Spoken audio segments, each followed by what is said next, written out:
Yeah, that'll do. Right, hello folks. We're at roundabout again today. We're at Colditz Castle. As you can see, that's where we are. If you didn't know, it's now a hostel and a museum. It is. So this is the start, and yeah, we'll see what we find when we go in. So keep up with us, hopefully, and we'll see what we can see. Right, more stairs.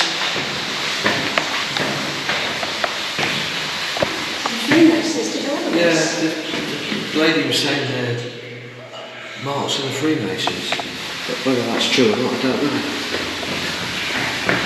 And here, look.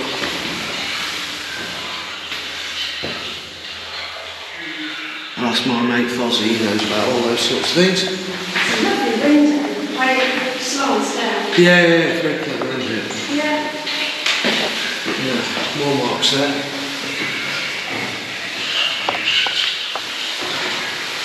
And this is the access door. It was taken in this very room after the castle was liberated in April 1945. We were in the castle. Lots of steps, lots of metal, and it lay all around you for the taking. And you could help yourself to what you wanted, which is exactly what they did. So I got that bit of work to take it then.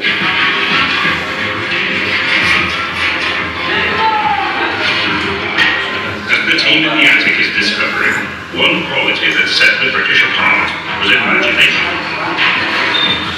RAF pilot Bill Goldfinch needed plenty of it to design a glider from scratch. It was a matter of applying what knowledge one had to say, well, how big should the wing be? How much is it going to weigh? How strong is it going to be?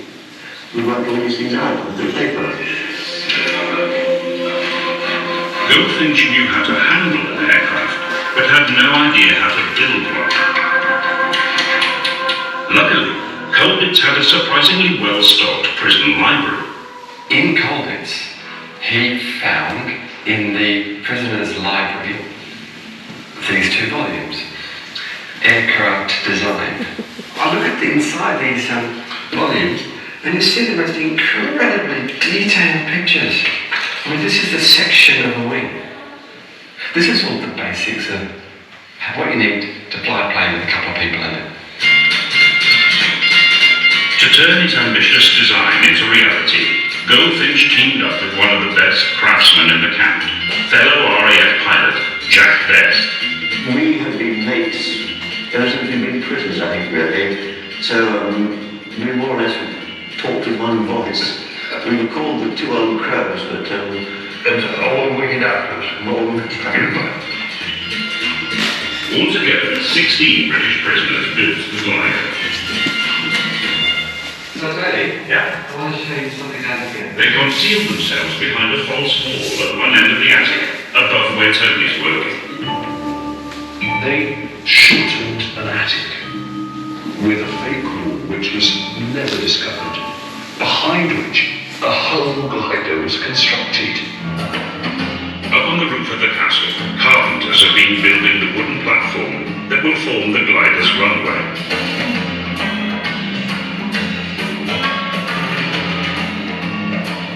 Nice view. The runway is higher than a 10-story building. Wow. Hughes got it easy. The original glider men wouldn't have been secured to the roof by ropes. So how are the prisoners going to work without being spotted by the guards below? Their solution was typically bold. They would build their runway under cover of darkness in a single night.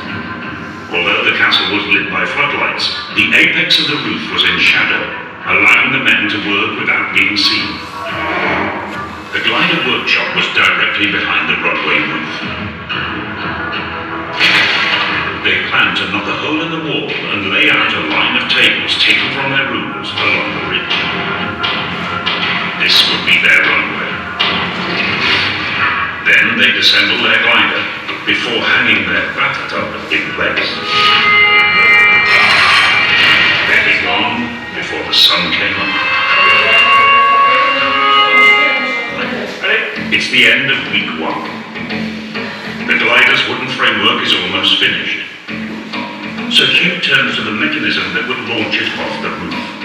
He starts with the idea sketched by Bill Goldfinch in 1944. With a cable running over a single pulley, the glider moves at the same speed as the falling bathtub. But that's not fast enough to fly.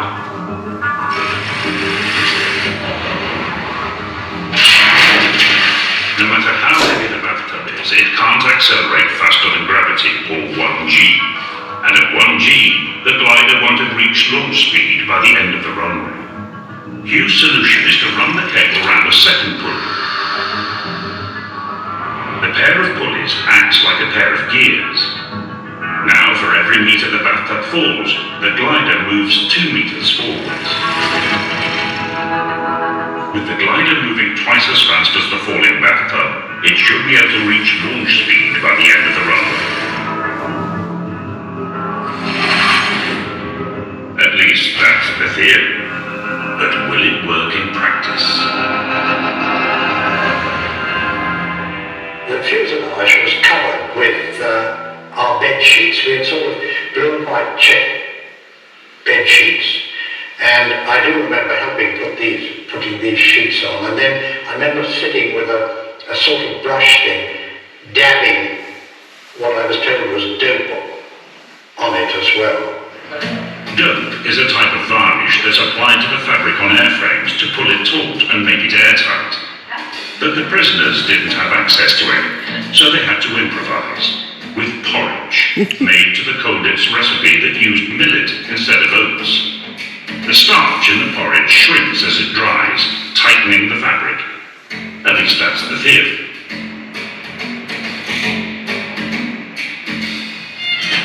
Engineer Hugh Hunt is putting the finishing touches to the most important component of the launch mechanism. We can steal in the bathtub. Should we just try? The team rebuilding the Colditz Glider covered its fabric surfaces with porridge made from millet seed. It was supposed to pull the cotton fabric taut, but they were skeptical that it would work. It could be tighter. The other wing, funnily enough, came out better. Actually, we're really happy with it. It turned out really well.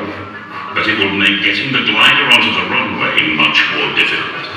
One of the big concerns is that if the wind comes in from one side, it pushes up on one wing. And it's going to be very, very hard to assemble the glider and even to fly the glider if the wind comes up from one side. So we've got to be up there by 11, 12 at the very latest. It's launch day. The wind is coming from this direction, and that's our takeoff direction. So it means that we have an element of tailwind and crosswind at the same time, which isn't so good.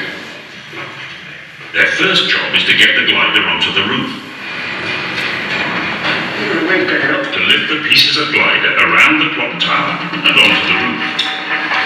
They rigged a fabric sling to carry the wings.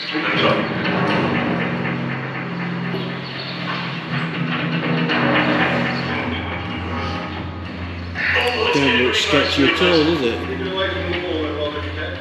Okay, it's yours. Now the components are on the roof. They have to put them together quickly while conditions are calm. I'm presuming they're not going to put anybody in it.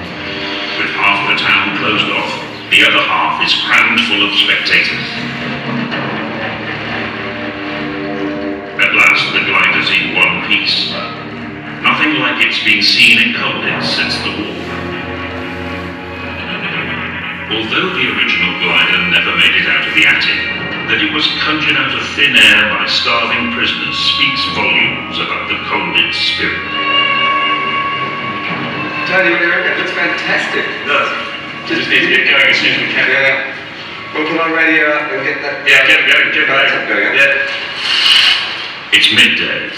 Hugh and Tony will oversee the launch from the landing field below the castle. We have silent path? Yep. The wind is picking up. This does show up the top there, but there's quite a crosswind. Whatever wind's doing up there, I just hope it's not too breezy. Pat Willis has more reason than most to be worried. He's the man at the controls. He'll pilot the glider using a handheld radio control unit. Tony will monitor a live video link from the cockpit and feed him information during the flight.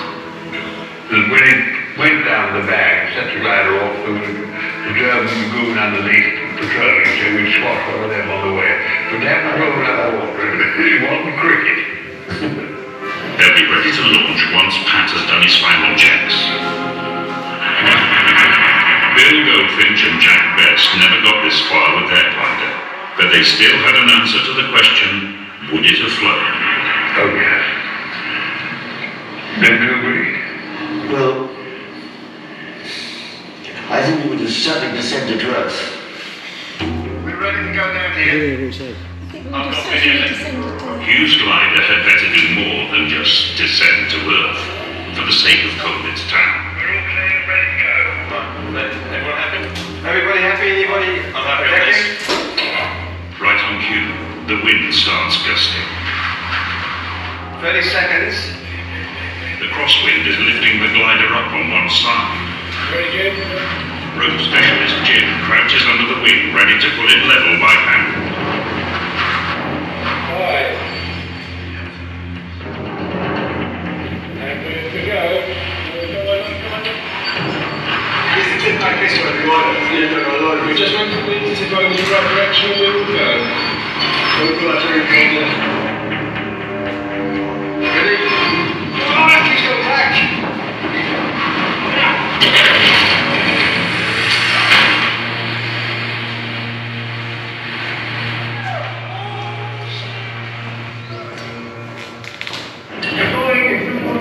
Bloody hell, it's working.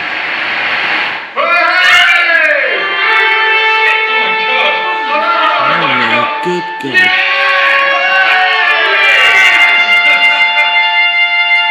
But it would have worked.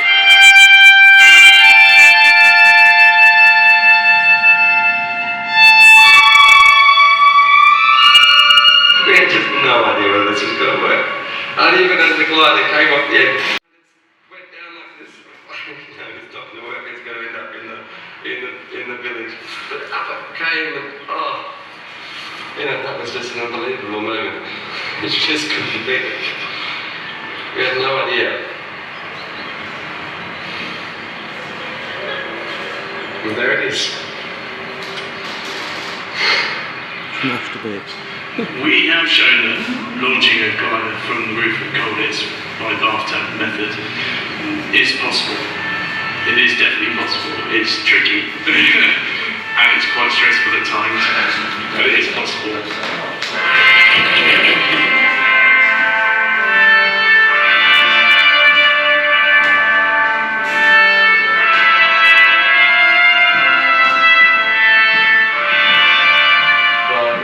What they had to do. It would have been a very risky endeavour.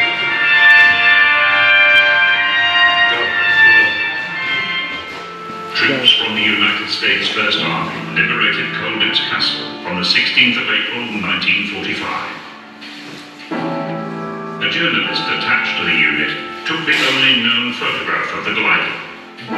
What happened to the aircraft afterwards is still a mystery.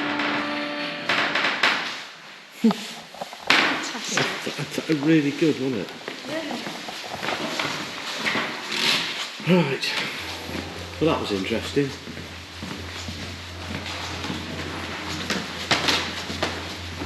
But there's the books he was on about the design. Amazing.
proves I can't fly a glider.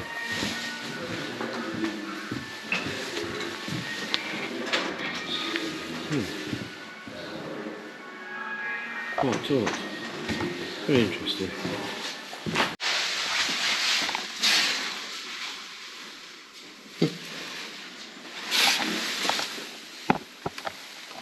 Well, that down there.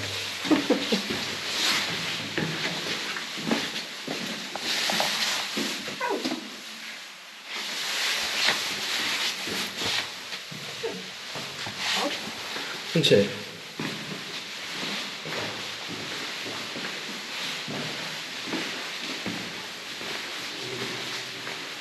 And that's the Dutch tunnel. Yeah.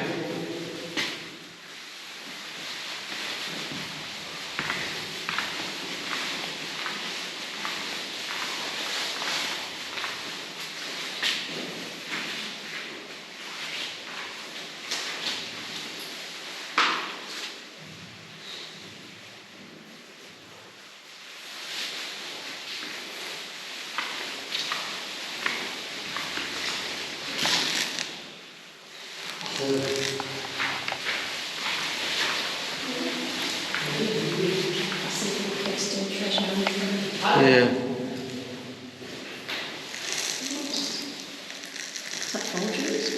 Don't know. Probably.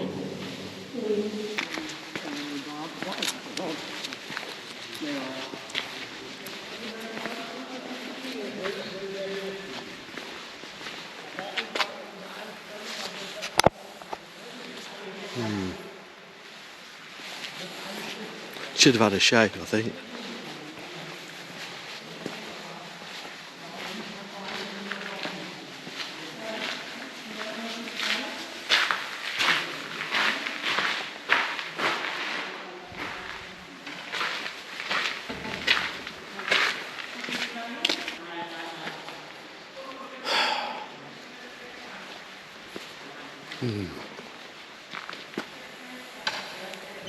You certainly want to be climbing around on those roofs.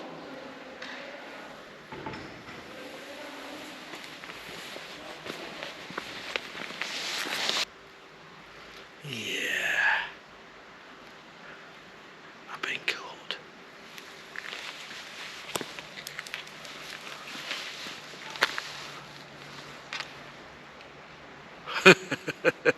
Yeah, there you go.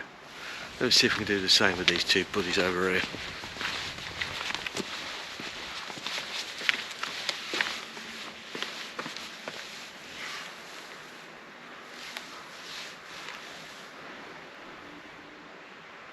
There you go. About right. Oh dear, should have been taller. Oh.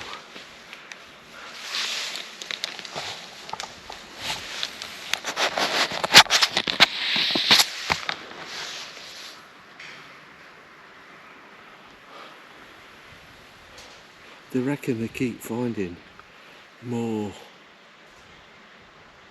bits that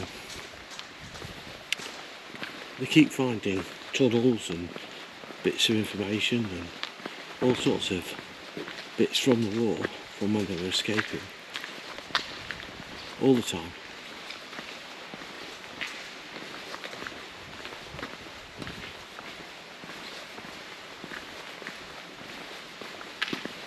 No idea who these bonny trio is.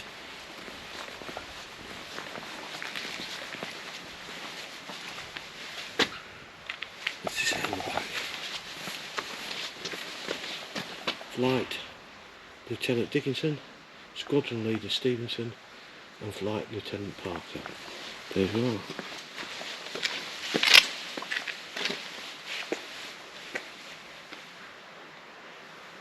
Well,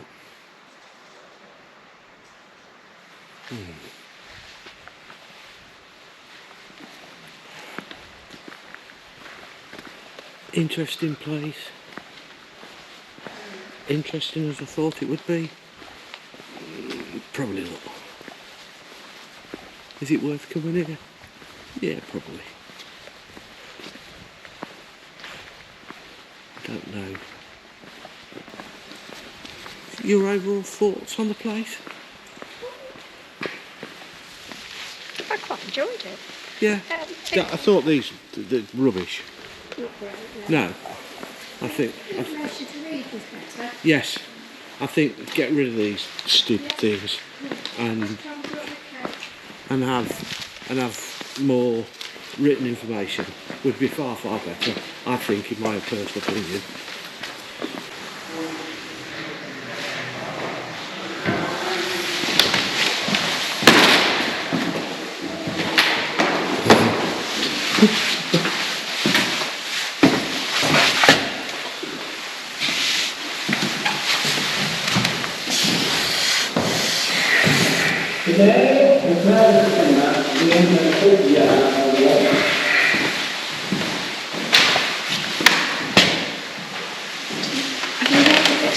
Sorry?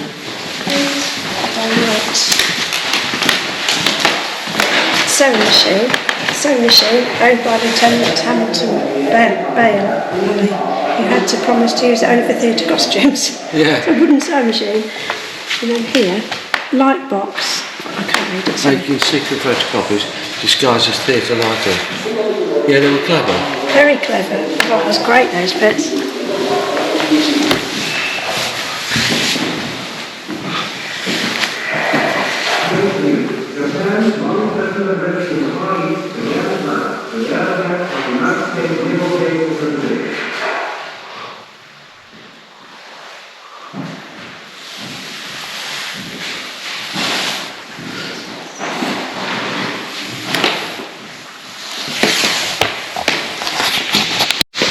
Which side do you want one? I don't mind, anywhere you would like. Ah, my friend. Mine handy. Mine handy. Cute.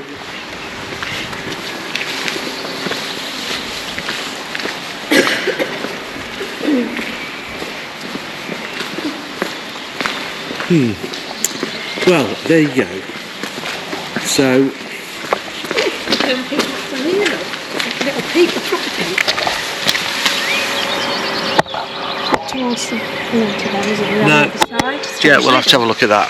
Yeah. Rightio. So, our impressions of Colditz Castle? Ooh. Memorial to the victims of National Socialist euthanasia killings in 1938-39 at Colditz Castle. I mean, I presume this is all the...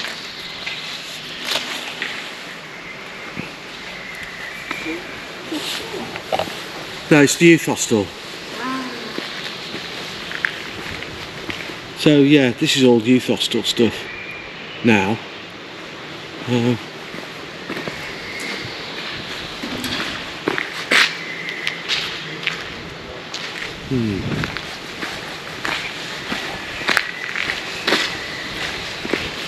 For €10 it was okay. If it had been more expensive, I think I would have been disappointed. What do you think? If it had been €20 each, I'd have been very disappointed. Yes, but €10 not too bad. Not too bad. Yeah.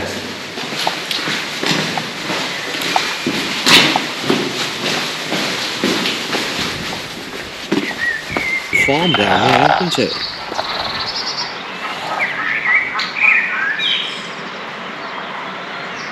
A few chickens and what have you.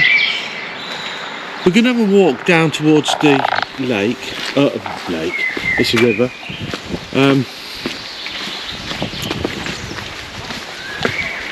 So yeah, so there you go. That's Colditz Castle. And Susie's finished doing whatever she's doing.